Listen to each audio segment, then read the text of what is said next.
Yes, now it's recording. So, welcome to Universal God Message of Peace. And I'm Lee Weissman. And this is Dr. Lale Tunter. And uh, and uh, and I don't know, what's your official title? What should we call Khalid Zahir. Khalid Zahir. I Yes. yeah, Sheikh. Um, No, no, is no. Well, normally my name is preceded by the title doctor. Doctor. Okay, Yeah. Doctor Zahir. Okay, so Dr. Zahir, and I suggested this topic, so I get the privilege of introducing it. So I suggested the topic of talking about sermonizing, and about what makes a good sermon, what people should talk about in sermons, and the reason why I raised this was because I was probably puzzling over this issue at at the moment that we talked about it, and I thought, yes, let's talk about this. I'm going to give you actually a little historical background. It's interesting. Um, Jewish rabbis did not give sermons um, regularly until about the 19th century. Up until the 19th century, rabbis would basically address their whole communities only twice a year. Community rabbis, only twice a year. There would be usually before two big holidays, before Passover and before Rosh Hashanah, the beginning of the year, they would give a big sermon, right? That was the big sermon of the year, and it would always be very long, right? It would be very long, very complex, and everybody would come to hear it, and those were the two times a year. Now the rest of the year there were wandering preachers. There were people who would kind of uh their job was they were professional speakers, and they would come and they would travel from town to town, and if they were and they would get a reputation as being, kind of talented speakers, and they would be invited to come. Some of them were speakers, some were storytellers, some of them they were very fiery, right? They were, they were the fire and brimstone types, who would come. And some of them were softer, and they were softer, harder, whatever different kinds and they would come, and they would collect they would collect donations the next day, because usually it was on Shabbat, so they could collect, and people would give them donations, and they would get a place to stay and so forth. Then they would travel on to the next town. Travel on to the next town. They would go and they would speak there, which was very good because you could give the same sermon 100 times, right? Because you're going to different towns, and so if you had three or four good ones, right, that could last you an entire year, right? So those guys, and of course, if you've given everybody's had the same experience. If you've given the same sermon twice or three times, right, it's so much better the third time, right? It's always much better the third time. So imagine how good these would get, right? So these guys were professionals and so on. But nowadays, um, giving sermons has become much more common, right? And now rabbis in synagogues do it every week, and even when people have meetings, right? If people have meetings, they expect to have a little bit of what we call a devar Torah or a drasha, like the word dars, right? Drasha is like a dars, and some sort of little talk, beforehand, and so always trying to do this, and trying to decide what are appropriate, trying to figure out what are appropriate topics. Now, I mean, other kinds of teaching, and Lale knows this well. Normally what I do when I teach is I teach a text, right? So normally I teach a text. So the job is, here's the text, right? Then you explicate, right? You explicate the text, and you talk about what the text says, and That's right. That's teaching, but a sermon doesn't work that way, right? Sermon doesn't work that way. You've got, 5, 10, 15 minutes, 20 minutes, 40 minutes. If people are completely insane and have that kind of patience, which never happens, I think anything more than 5 or 10 minutes, heaven help you. So I find it very challenging to find things which I think are really uh, appropriate, inspiring, non-political. Um, Now some people love making, doing political sermons or sermons that have political, especially now in America, because we're in that great moment, right, where it's coming up to elections. So now there's a lot of politicking. Um, and so I'm seeking guidance. And one of the reasons why I wanted to discuss this with you is because um, I feel like Islam has sort of uh, a- has more kind of limits and guidelines on what constitutes an appropriate khutbah, I think. And so I'm here today as your student. No, Uh, I'm, I'm sure we will learn from each other, but I think in one way, yes, I think we have a certain advantage because on Fridays we do have to give a khutbah. It's a sermon, and as you rightly said, the time is limited, and I mean it's the same problem here. You struggle to get the attention of those who are there. Uh, but there are, and let me tell you, I keep struggling for topics myself. Incidentally, there's another problem that I have to grapple with. The mosque that I deliver the khutbah of Friday, Jummah, uh, has three different Friday prayers that are done, uh, you know, with a gap of 1 hour each, and it rotates. So, what essentially it means is that I have to address three different groups in 3 weeks.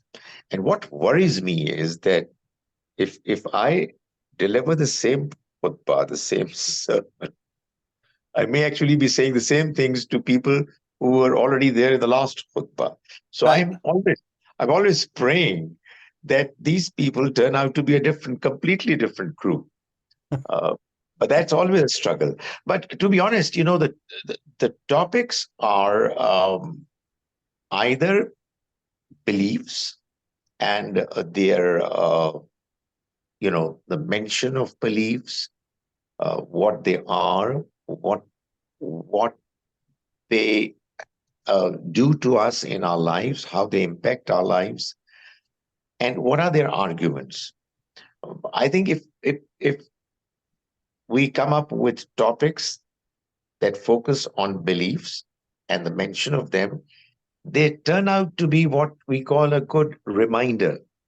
Because, beliefs by their very nature uh, belong to the domain of the unseen world. And the unseen world, because of the fact that it's unseen, it's it needs to be reminded about every now and then. I mean, the most important, significant belief, obviously, is belief in God. We can't see Him. So we need to be constantly reminded of His presence. We need to be reminded about uh, the arguments that lead us to believe that He is there, and what it entails, uh, to believe in God. How should it impact our lives? And I think from there proceed other topics like the important topic of ethics. How are we expected to deal with fellow humans, and what are going to be the consequences if we are not, if we are not doing it the right way. And obviously, as we have been talking about the fact that the ethical principles and teachings also lead us to the law. And when we talk about the law, the Sharia, we talk about the relationship of it with ethics.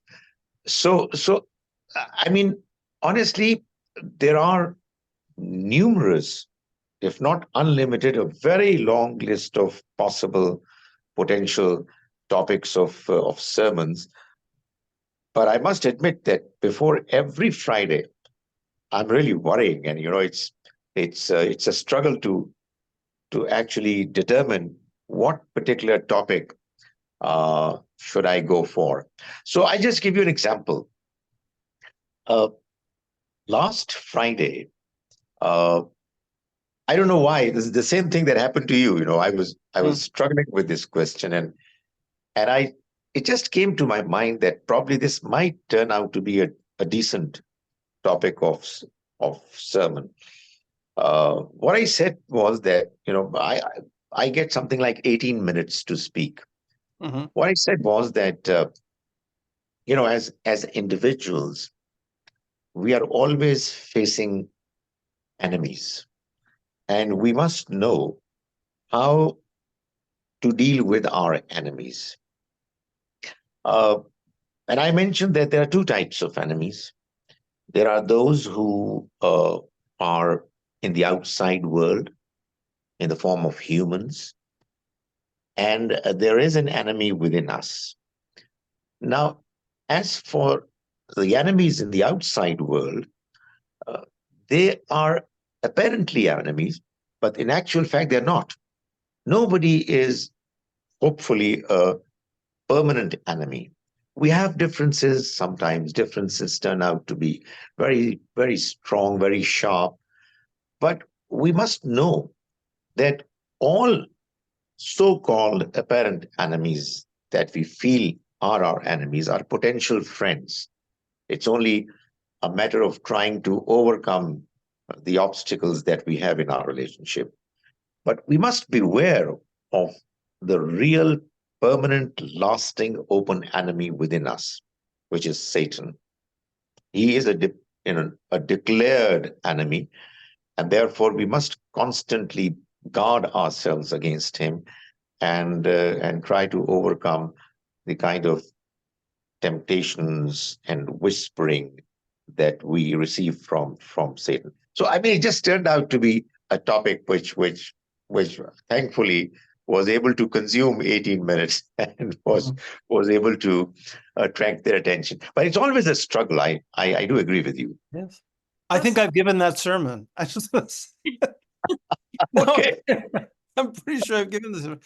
No, but I mean, I think it is a struggle. I think one of the struggles I have is also thinking about like what do I want the outcome to be? You know, like if for a while, yeah, I had to speak every day. So I had to speak every day for a short time, very short every day. So I thought, okay, well, there are different ways of handling that. Some people they do like they do a kind of like a legal, they talk about two laws every day. Okay, talk about a couple of laws every day. So I thought, okay, so fine, if I'm going to do this, I'll do social laws also. So I came up with a system. So I thought, okay, on I forget what I said. It was on Mondays and Wednesdays. I think I'm talking about social laws. Okay, Mondays and Wednesdays, and then Tuesdays and Thursdays, ritual laws, and then you have Friday. I had it all worked out. So I started to talk about you know I was talking about gossip. That was my big topic, was gossip, right? And so I found that I would speak, I would talk about gossip, and so and there's lots of different rules and regulations about gossip, what you can say in this situation and that situation, and then immediately, and then I would stop, and then the prayers would stop, and everybody would start gossiping. I was start gossiping, and I thought to myself, okay, well, I guess that didn't work. So, you know, or or I would talk about, or I would talk about, about the importance of, of not speaking during prayers, and making sure that people had proper focus during prayer, and talking about different ways that one can have more focus and everything else. And the moment I stopped talking, everybody started talking during the prayers, and that was, and, and and I get very frustrated. I get very frustrated. Um, you know, and so, you don't know whether it's, am I not delivering the message properly? Am I not modeling properly? Am I not, it's, it's really quite the challenge. I mean, um, you know, because really, I believe that ultimately, when you're teaching religion, it's really, do as I do, not as I say, right? In the sense that I think there's a certain sense that people observe you, and they learn a lot from how you behave with people, from how you behave in prayer. They learn a lot from you that way. And I think that that's important. And I think that's something to be very, very, very aware of. But then when, what you say, I think people, I think it doesn't always do what you want it to do. I That's know. I agree with you, Rabbi Wiseman. I hope you agree with me. The the way the Almighty has designed um, the nature of human beings, um, not everybody is going to be impressed by every speaker. It seems that some people are impressed by some speakers, orators, and not by others. And others somehow find other ways of expressing ideas more interesting. Over the years, I've tried to convince myself while I'm speaking that, look here, not everybody is going to be interested in what you're saying, but if you are able to get the attention of 10, 20% of the audience, uh, that's a good percentage. That's a good success rate. Um, but I think one important thing, I'm coming to the topics that we must go for, which we must keep emphasizing is, and this obviously, um, while you're talking, it impacts or ought to impact you as well, is to be truthful no matter what. Mhm. That is, you speak the truth and you try to understand and learn the truth no matter where it comes from. And I think one of the important things that helps in at least making an earnest attempt to do so is to realize and to be reminded of the fact that God knows what you are thinking, what your intentions are, and the way you are approaching others. I think it's one of the areas where we humans lack, particularly when it comes to uh, differences of opinion, when it comes to dealing with people who are uh, the others. You know, uh, it so happens that we turn out to be unfair while dealing with people who are others, whether belonging to another family, another nation, another religion. Uh, but it seems from the text that God wants us to be absolutely fair and truthful. So probably it's an important subject that needs to be emphasized. Yeah, I think that's very true. Um, yeah, I think that's very true. And also, I think the truthfulness, I think that, the truthfulness also comes in also saying, important to be able to say when you don't know. I think that, That's right. Absolutely. you know, I agree. I think that's also, I think that sometimes what I try to do is I try to share my struggles with things also. Like for example, if there's a verse or something where I'm having difficulty with it, right? And I've looked at the commentaries and I still have difficulty with it, I may share that and say, look, this is difficult. This is not, this is very difficult. One of the things that strikes me. You said, different people, different speakers appeal to them. That's so true. Um, I mentioned that, in the old days, there used to be these very popular, kind of fiery preachers, these guys. And there's still a few of them today. I have no patience for it. I have no pa I'm just telling the truth. I have no patience for it. But there are the people, who like who I have a friend who loves being told that he's going to go to hell. He loves it. It's like he says he just, the more somebody tells him he's going to go to hell, the better he likes it. It's just yeah, and he wants everybody to be going to hell. He says this one's going to hell and this one's going to hell, and that one's going to hell, and he just thinks that's great. Um, Me, I would much rather be told how not to go to hell. Would be kind of like that would be a much better way. I just very quite going to gently tell me, please tell me, like how not to, as opposed to tell me, all the, about how I'm doomed. But some people really like that stuff. They want people. They like a sort of macho fire, I have to work on that. I got the fist, but that's all. Rabbi Wiseman, I don't know whether you would agree with me or not. You know, the taste of the common man uh, in what he or she is interested in listening to and what impresses the individual depends to quite an extent on the people that the individual is listening to. Mm, Uh, I mean, um, if you've been listening to, uh, in most cases, people who deliver, as you mentioned, fiery speeches, you somehow develop a taste for it. Uh, Honestly, it's not just that I'm not impressed by fiery speakers anymore.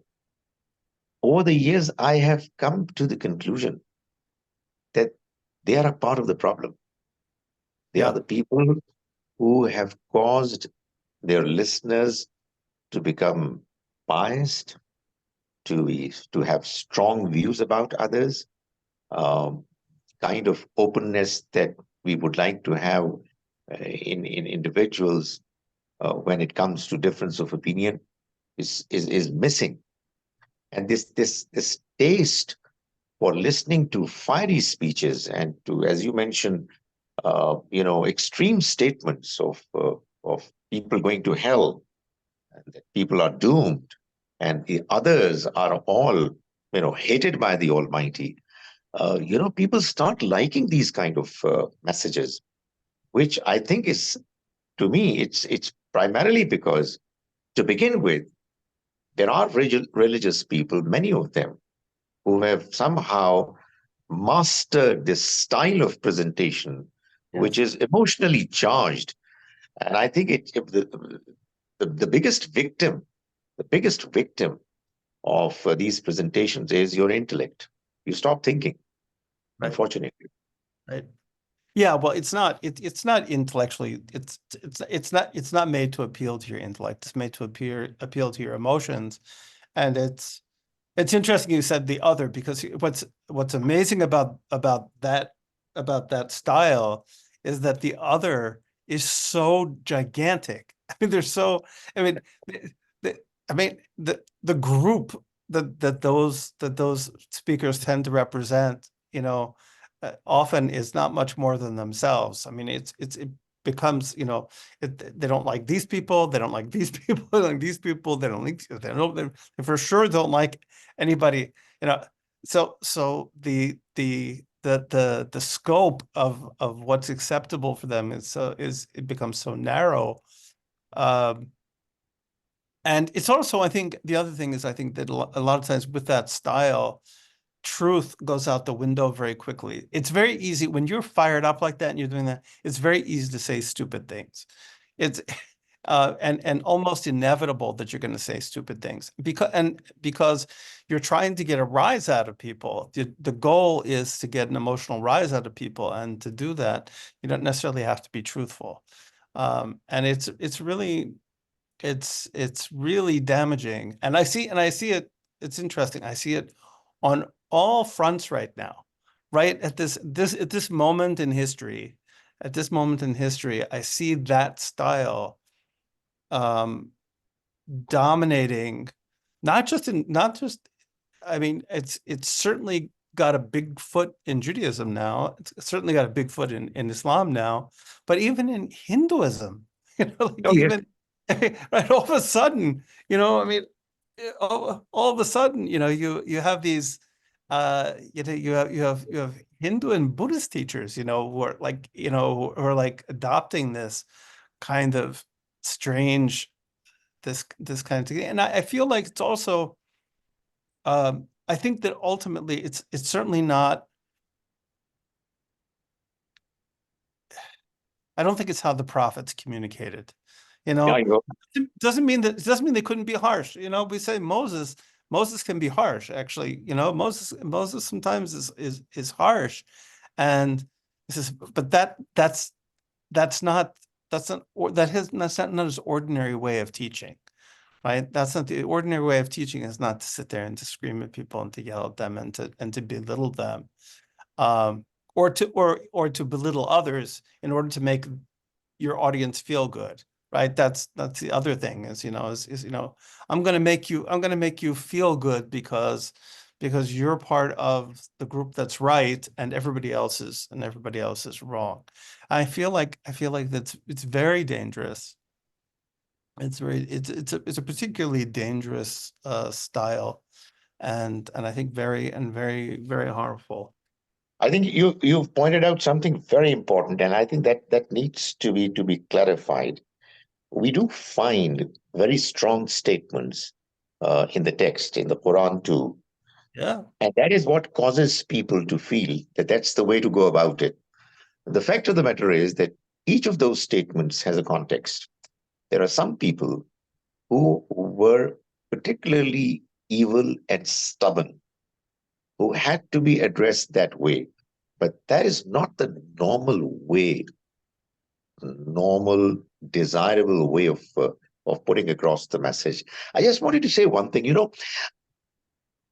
particularly when you are talking about religion.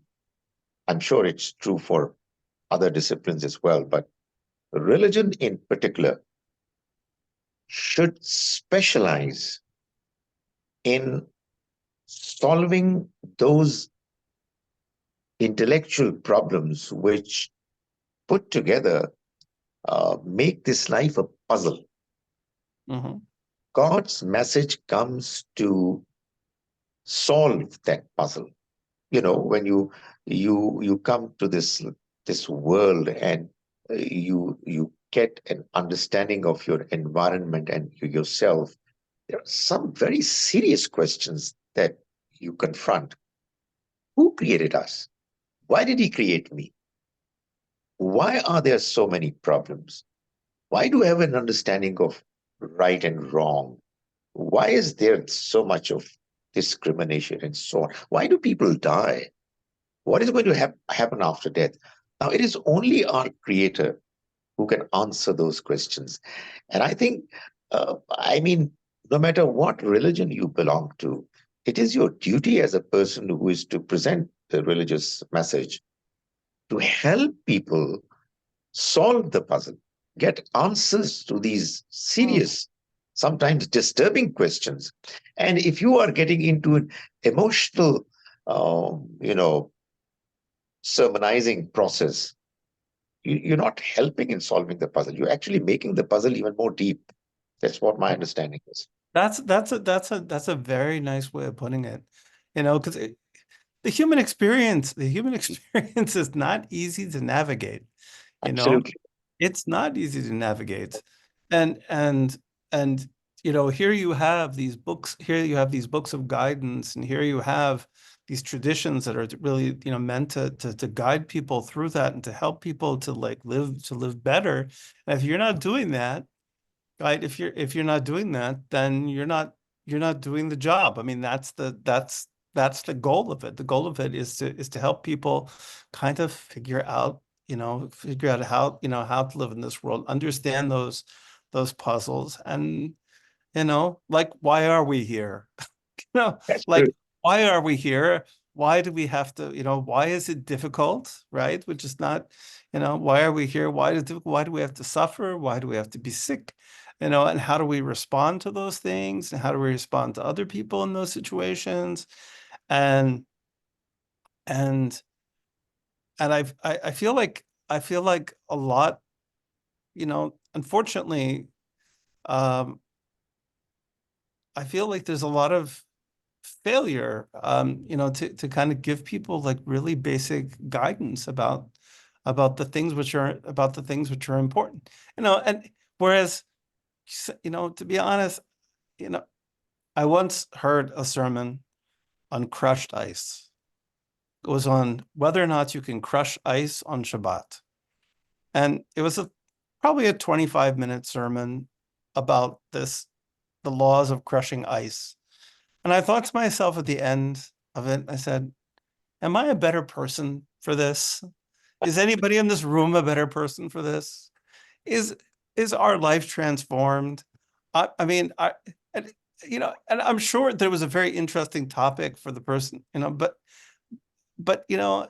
it- and there were clearly different schools of thought, and there were the ice crushers and the non-ice crushers, and that made some people feel good because I'm not an ice crusher, I never crushed ice, but I mean, but we have to really think, is that really helping the person to be a better human being, to make better families, to make better communities, you know, Absolutely. and is it purifying their heart? I mean, that's the other, you know, I find that a lot of times the internals, of purification of the heart, of really talking about about about what it means to spiritually purify yourself, and those things get really neglected, in favor of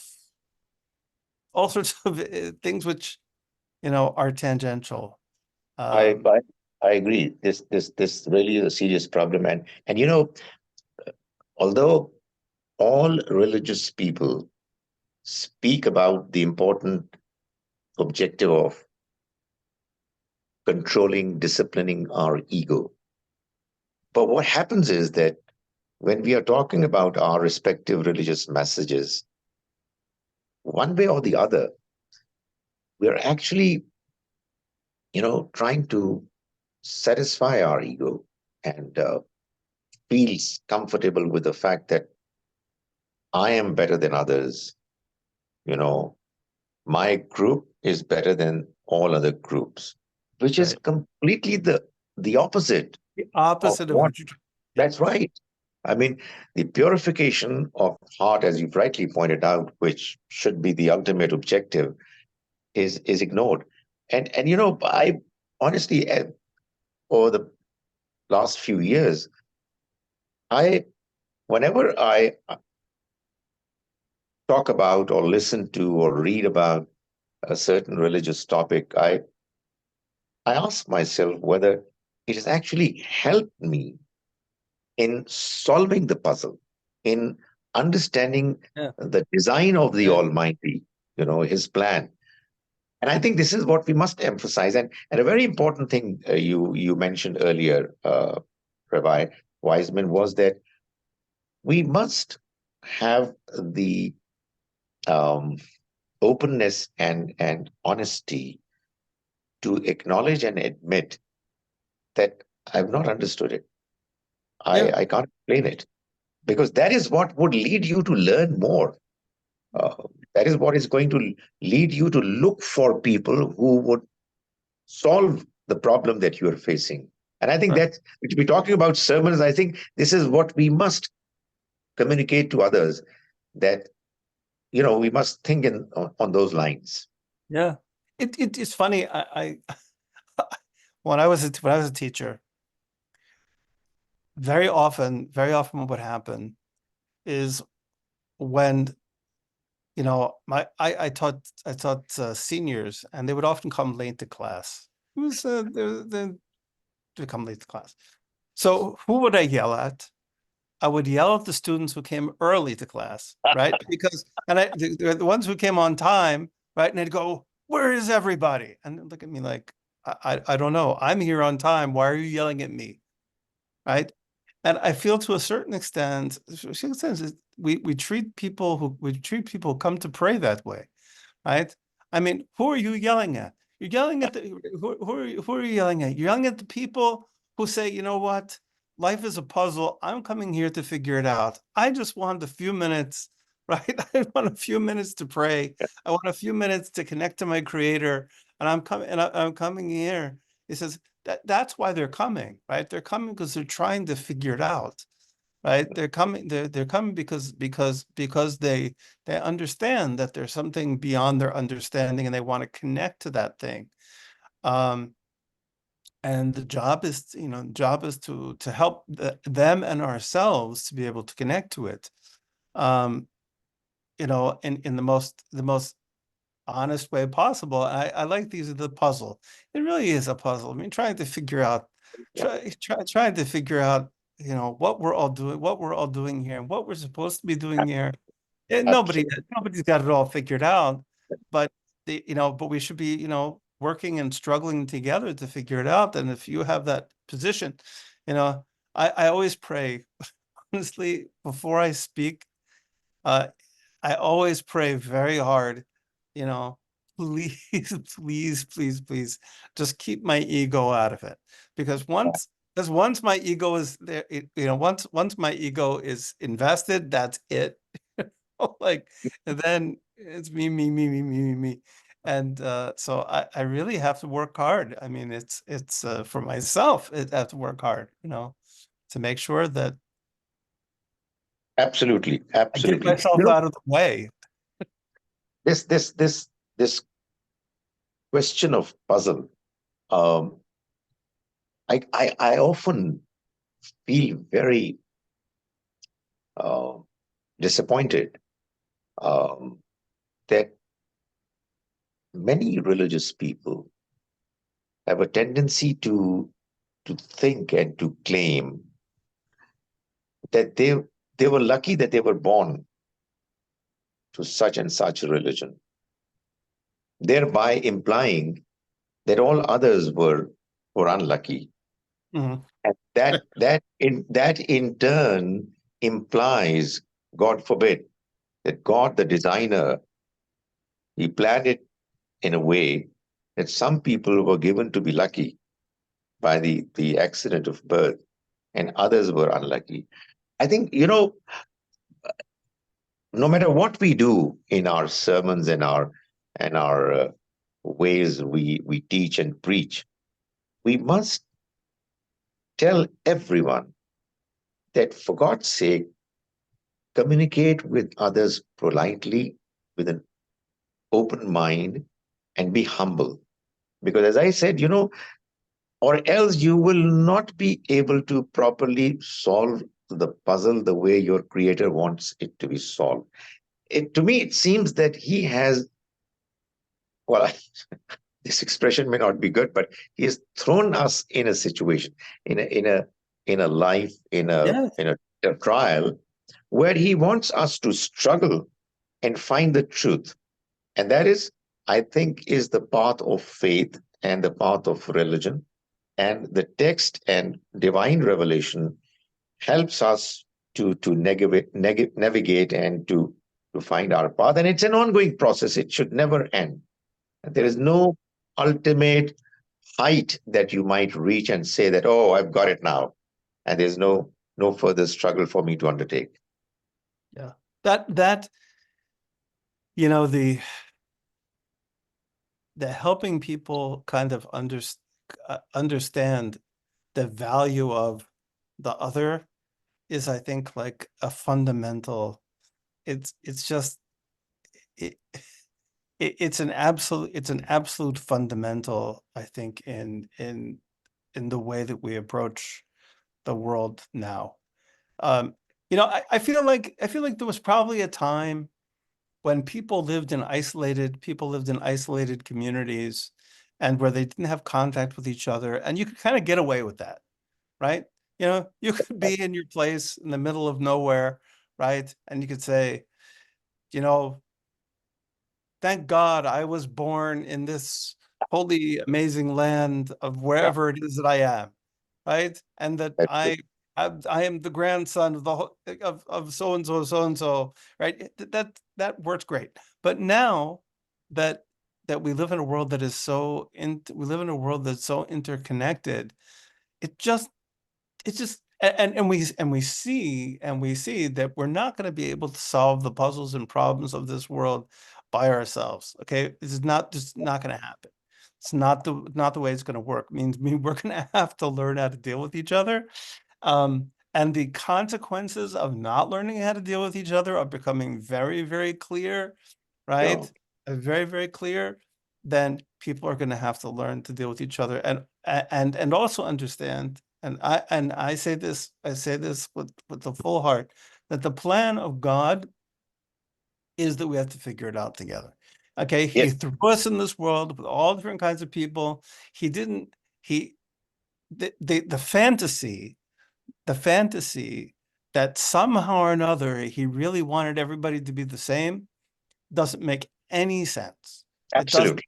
it doesn't accord with nature. It doesn't accord with anything in the universe. There's nothing in the universe that would imply that is God's intention, right? Absolutely. So that being the case, we have to be with the program, okay? Because if we're not, we're not with God's program. Okay, God's program clearly is that we have to deal with each other. Everybody has to deal with each other, and learning how to do that with decency and respect, and like us. That's right. Absolutely. No Absolutely. joke. I mean, I'm joking, but I'm not joking. I mean, I mean, this is the way to do it. So thank you to Lali for making this possible, and organizing us, and It's very kind of her. I'm sure it's a great service, and I am loving it. You know, I it's an opportunity that I've been looking forward to getting for a very long time. I'm thankful to her that she's provided us with this platform. I just wanted to say one thing, probably the last thing before we hand the mic over to her and she does the final concluding remarks. You know, I'm always fond of mentioning. Probably it was Bertrand Russell who said it, and I think this is something that we must be careful about. Uh, we religious people, because what those people who are not religious are saying about us is very important to be taken seriously. And what he said was actually right. He said that, you know, all societies have good people and bad people. Good people do good things, and bad people do bad things. Now, what he went on to say was that it goes to the credit of religion and religion alone that it sometimes causes good people to do bad things. yes, nicely Wow. said. Yeah, yeah, And this is something honestly correct, and something that we religious people must worry about.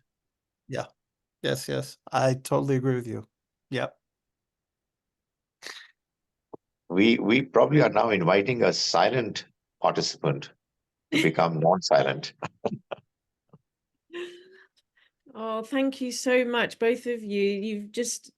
It's just been amazing listening to you both and sharing your wisdom. Every point that you both mentioned is just so beautiful and inspiring.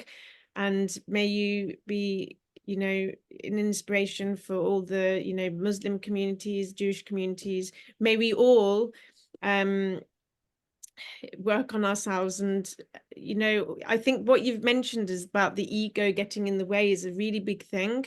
And, you know, all those people who have the opportunity to sermonize and to teach, it's a huge challenge, and we have a responsibility for the people, to God, who has entrusted us with that position, to deliver our words in a way that is, you know, impactful. And it reminds me of a verse in the Quran where God asks Moses, peace be upon him, to go to Pharaoh and to talk to him in a gentle speech. You know, Pharaoh is the what does he represent to everybody? And Allah asks him to talk to him with gentle speech so that he may listen. And yeah, I just wonderful. I feel speechless, and I'm not personally very good at speaking myself, so always trying to work on that. I remember I used to have to give some sermons at the Universal God Center because I couldn't find somebody else that would do it for me. So I really didn't want to do it. So what I did was, in fact, I just sat on the floor with everybody. And it was great because we had Buddhists and Jews and Muslims and Christians, very, very different people sitting together. And I remembered a time where I went to a sermon, and the preacher, he spent a whole hour talking about blowing on your food, how it was wrong to blow on your food and how you would go to hellfire. And I remember after that thinking, how could this 1 hour could have been used, you know, in a way that I asked myself the same question: how did this help me? You know, and so I was really worried. I didn't want to be in that position to do something like that and have somebody else think like that. So instead, I sat down and I actually made it an interactive thing, and everybody loved it. So we spoke 1 week about compassion, 1 week about forgiveness, 1 week about kindness, and all of the virtues and values really that bring all of us together. And just final point, and then I guess we're running out. I think I just want to end with a little prayer and ask that, first of all, thank our Creator for the opportunity to have these discussions, because all praise, glory, thanks be to him. And I'm so grateful to both of you. This is so beautiful to have these conversations with you. May God help us all to always be aware of his presence while we're speaking, and to purify our hearts and our intentions so that it's not about us and our glory or fame, and it's about bringing people closer to their Creator and have a personal relationship with him, and so to, you know, serve him to the best of our ability, and to take that opportunity, whatever God creates for us, to promote kindness, peace, justice, and you know, love, which means, you know, not belittling others and mocking people, but instead trying to make peace in any way we can. Amen. Amen. Amen. Amen. Thank you so much. Thank you very much. Thank you very much. Okay, Assalamu alaikum, shalom. Wa alaikum assalam.